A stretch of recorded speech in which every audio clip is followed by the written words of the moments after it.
नमस्कार, मैं डॉक्टर अनीता अवस्थी, सहायक प्राध्यापक नवयुग कला एवं वाणिज्य महाविद्यालय जबलपुर। जैसा कि हम सभी जानते हैं कि शिक्षा में मनोविज्ञान के प्रयोग से शिक्षण कार्य प्रभावशाली एवं सफल बनाने के लिए शिक्षण प्रतिमान का उदय हुआ है। शिक्षा मनोविज्ञान के क्षेत्र में होने वाले अनुसंधान के फलस्वरूप विभिन्न प्रकार के शिक्षण प्रतिमान का प्रयोग प्रारंभ हो गया है। शिक्षक अपने प्रकरण के अनुसार शिक्षण प्रतिमान का चयन करता है। आज हम स्मृति प्रतिमान के बारे में चर्चा करेंगे। सबसे पहले हम ये जानने की कोशिश करेंगे कि उपागम, विधि एवं शिक्षण प्रतिमान में क्या अंतर है। सभी ध्यान दीजिए। देखिए, उपागम यह एक धारणा है, बात को समझाने का तरीका है, अवधारणा। वहीं दूसरी ओर विधि यह एक क्रियाविधि या प्रोसेस है, कार्य करने का ढंग है, जिसे हम प्रोसेस भी कहते हैं।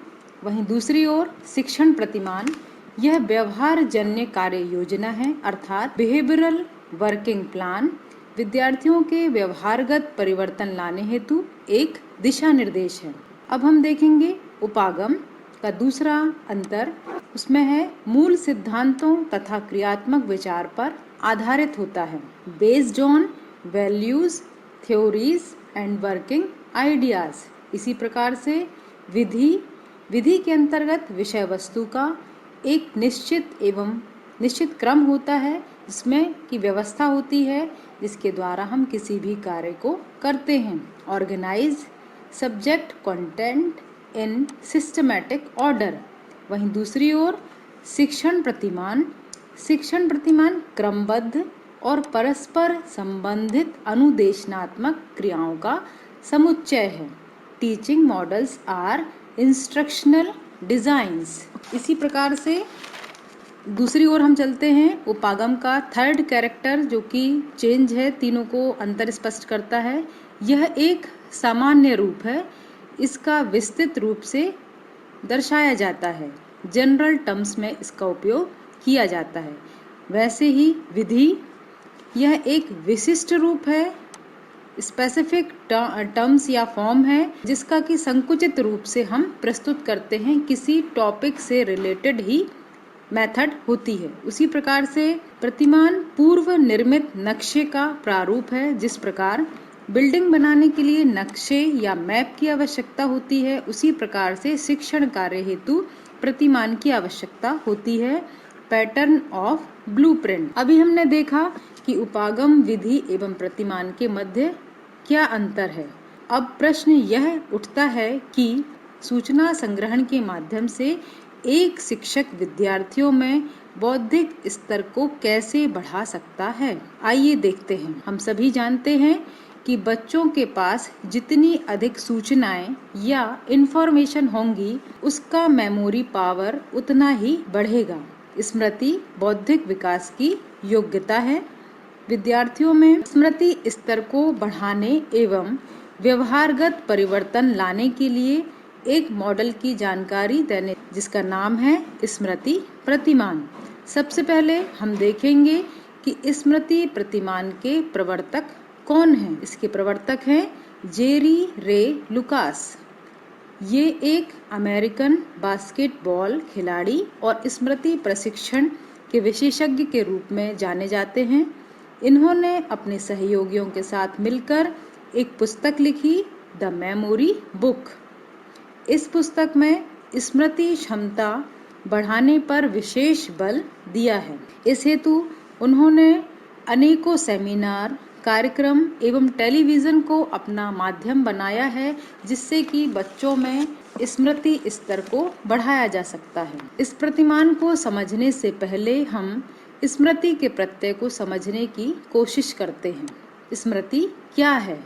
स्मृति एक मानसिक प्रक्रिया है। उदाहरण के लिए, जब व्यक्ति किसी वस्तु या पदार्थ को देखता है तो उस वस्तु, पदार्थ या स्थान की प्रतिमा या चिन्ह उसके मस्तिष्क में बन जाते हैं।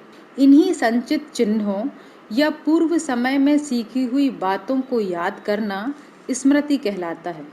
अब हम देखेंगे कि स्मृति प्रत्यय की अवधारणा एवं तत्व क्या हैं। आइए हम इनकी चर्चा करते हैं। स्मृति प्रत्यय की अवधारणा एवं तत्व, इसके अंतर्गत 6 घटक हैं जो कि इस प्रकार हैं। फर्स्ट है जागरूकता। स्मृति स्थिर रखने हेतु यदि किसी वस्तु को एकाग्रता, सजगता एवं ध्यानपूर्वक रूप से हम देखते या सुनते हैं तो हमें उससे सार्थक परिणाम प्राप्त होते हैं। जैसे कि शिक्षण सहायक सामग्री का प्रयोग यदि कक्षा में शिक्षक करे तो बच्चे उसको सजगता व जागरूकता के साथ देखते व सुनते हैं, जिससे कि उनके अंदर रुचि का विकास होता है, जिसके परिणाम स्वरूप हम सभी जानते हैं कि ज्ञानेंद्रियों के प्रयोग से सजगता व सक्रियता से ज्ञानार्जन किया जा सकता है एवं इससे प्राप्त ज्ञान को स्मृति पर स्थायित्व प्राप्त होता है। इससे विद्यार्थी ज्ञान के प्रति जागरूक होते हैं। जैसे कि उदाहरण के तौर पे हम देख सकते हैं कि यदि हम कक्षा में किसी भी प्रकरण से संबंधी क्रिया या प्रयोग करके हम बच्चों को जब हम सिखाते हैं तो उन्हें जो ज्ञान प्राप्त होता है वह उसको सीधे प्राप्त होता है और वह ज़्यादा दिनों तक उसकी मेमोरी में संचित रहता है। जैसे कि प्रकाश संश्लेषण की क्रिया का प्रयोग करने से वह विद्यार्थियों के मस्तिष्क में स्थायित्व प्राप्त कर लेती है। इसी प्रकार से अगला हमारा बिंदु है साहचर्य, एसोसिएशन।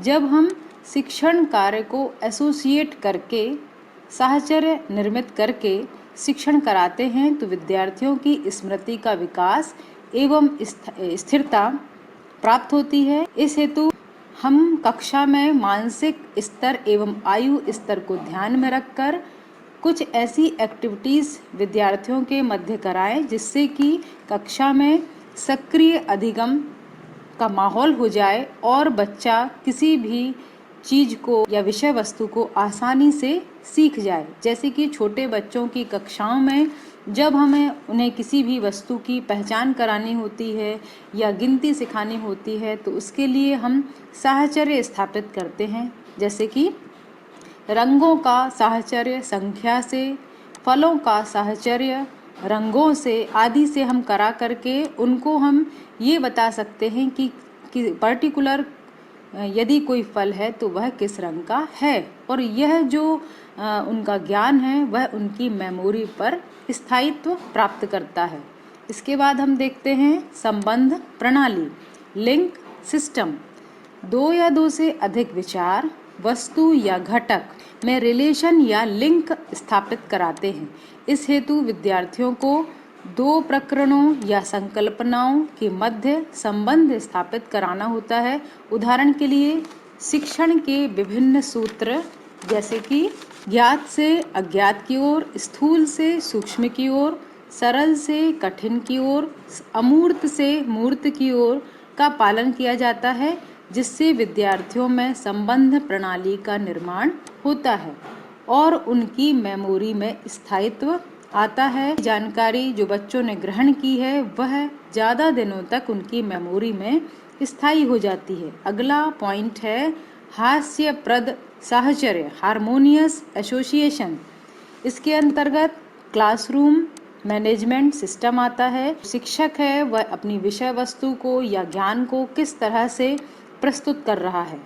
विज्ञान शिक्षण में शिक्षण कार्य करते समय तार्किक एवं लयबद्ध होना चाहिए प्रस्तुतिकरण, जिससे छोटे बच्चों को छोटी छोटी कहानियों के माध्यम से या पंक्तियों के माध्यम से या कुछ ऐसी उदाहरणों के माध्यम से जब हम किसी विषय वस्तु को समझाते हैं तो उनके लिए वह ज़्यादा रुचिकर बन जाती है, जिसके परिणाम स्वरूप उनमें एक हार्मोनियस एसोसिएशन बन जाता है और उसकी स्मृति पर स्थायित्व प्राप्त होता है।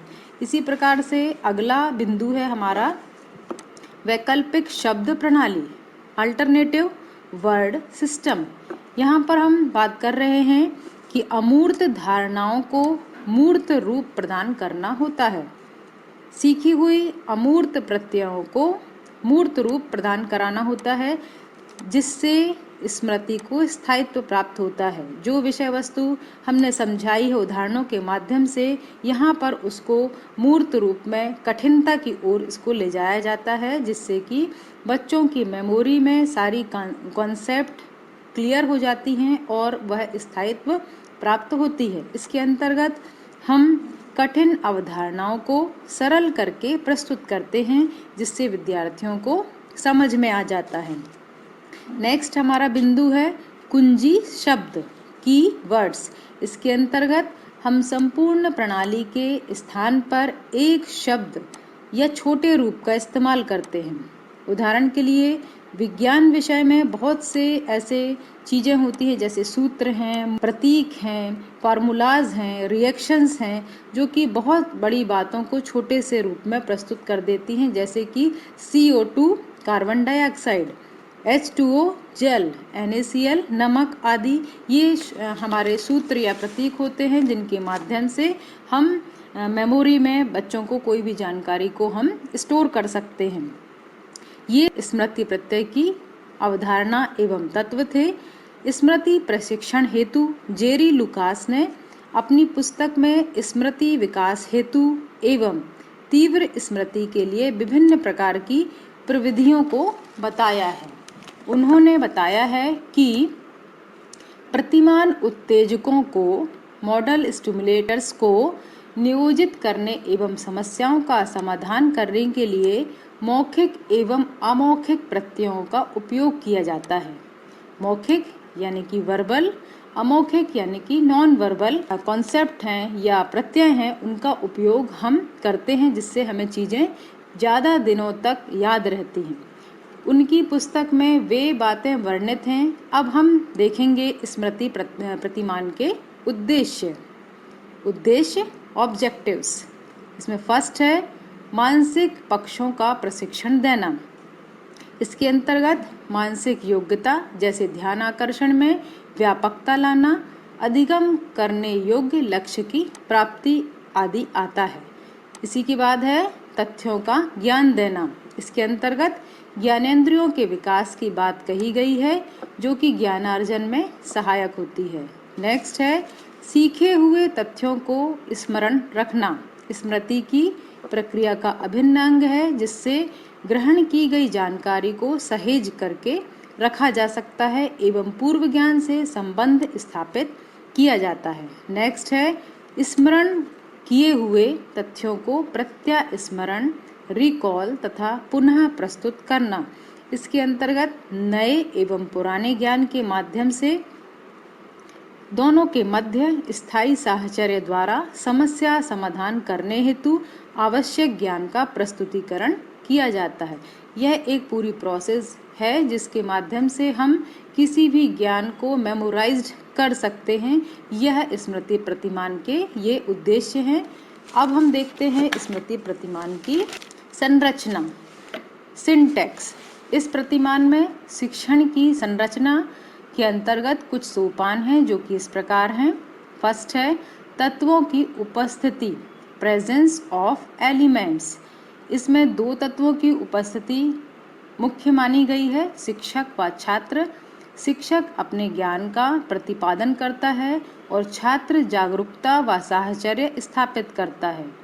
सेकंड है संबंधों का विकास। शिक्षक विद्यार्थियों के साथ विषय वस्तुओं की संकल्पना एवं शिक्षण क्रियाओं के मध्य संबंधों का विकास करता है, जिससे विद्यार्थी मस्तिष्क में संबंधित विषय वस्तु की पुरानी जानकारी एवं नई जानकारी की क्रियाओं के मध्य संबंध स्थापित करता है। थर्ड है सूचना प्रतिबिंब का विस्तार।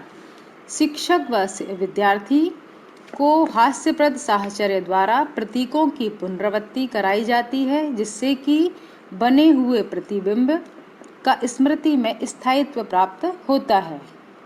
इसका अर्थ है कि हम किस तरीके से जब हम ग्रहण करते हैं कोई भी जानकारी को, तो विभिन्न प्रकार के साहचर्य और विभिन्न प्रकार की क्रियाओं के बाद मेमोरीज में जो प्रतिबिंब बनते हैं वो स्थिर हो जाते हैं या संचित हो जाते हैं।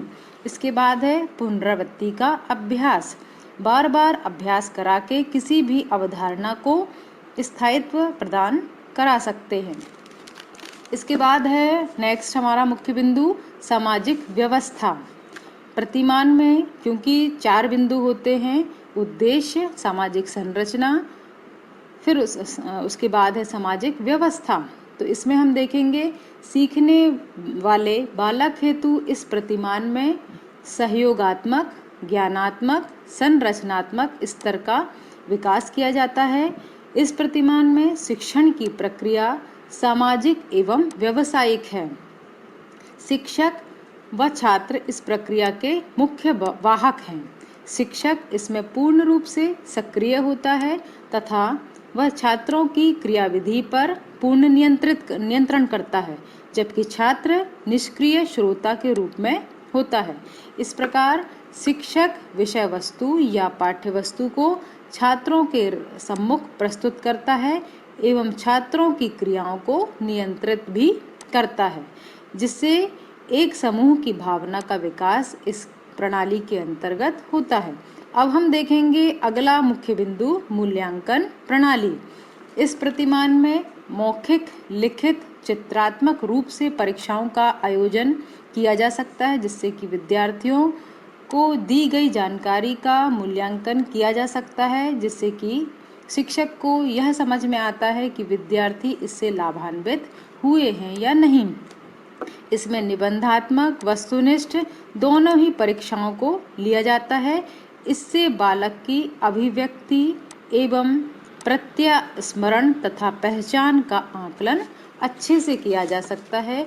ये थे हमारे स्मृति प्रतिमान का संरचना, सामाजिक व्यवस्था, मूल्यांकन प्रणाली। अब हम देखेंगे स्मृति प्रतिमान का शैक्षिक निहितार्थ, educational implication of memory model. इसमें फर्स्ट है, इस प्रतिमान के द्वारा संग्रहण की क्षमता का विकास किया जाता है। इसके अंतर्गत दी गई जानकारी को बालक के मस्तिष्क में संरक्षित करना सीख लेता है, वह समझ जाता है और विषय वस्तु को वह आसानी से अपनी मेमोरी में स्थिर कर लेता है। सेकंड है, बौद्धिक विकास के लिए इंद्रियों को प्रेरित किया जाता है।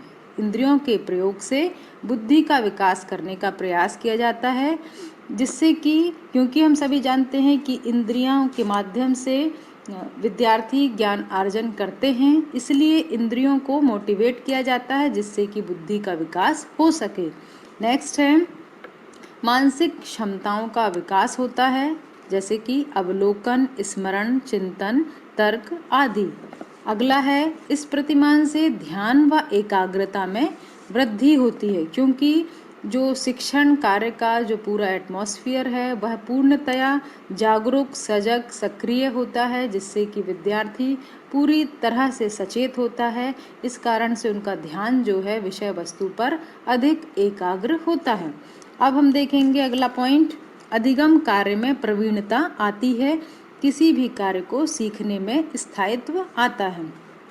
नेक्स्ट है, रचनात्मक चिंतन का विकास होता है, क्योंकि बच्चे जब विषय वस्तु को समझ लेते हैं तो नए सिरे से अपनी भी सोच को विकसित करते हैं। इसके बाद है, इस प्रतिमान में चेतन अवस्था को विशेष रूप से विकसित किया जाता है, क्योंकि बालक ज्ञानार्जन हेतु सजग, जागरूक होता है, इसलिए उसे घटित घटनाओं के प्रति पूर्ण रूप से जागरूकता आ जाती है और वह किसी भी दी गई जानकारी को आसानी से समझ लेता है और अपनी मेमोरी में इंगित कर लेता है। इस प्रकार हमने देखा कि स्मृति प्रतिमान शिक्षण कार्य हेतु एक ऐसा प्रतिमान है जिससे विद्यार्थियों की मानसिक, बौद्धिक विकास होता है तथा वह अपने अर्जित ज्ञान को संचित करके मानसिक योग्यताओं का विकास करता है, जिसमें ज्ञानेंद्रियों की अहम भूमिका होती है। धन्यवाद। आगे की जानकारी हेतु हमारे चैनल पर बने रहें। धन्यवाद।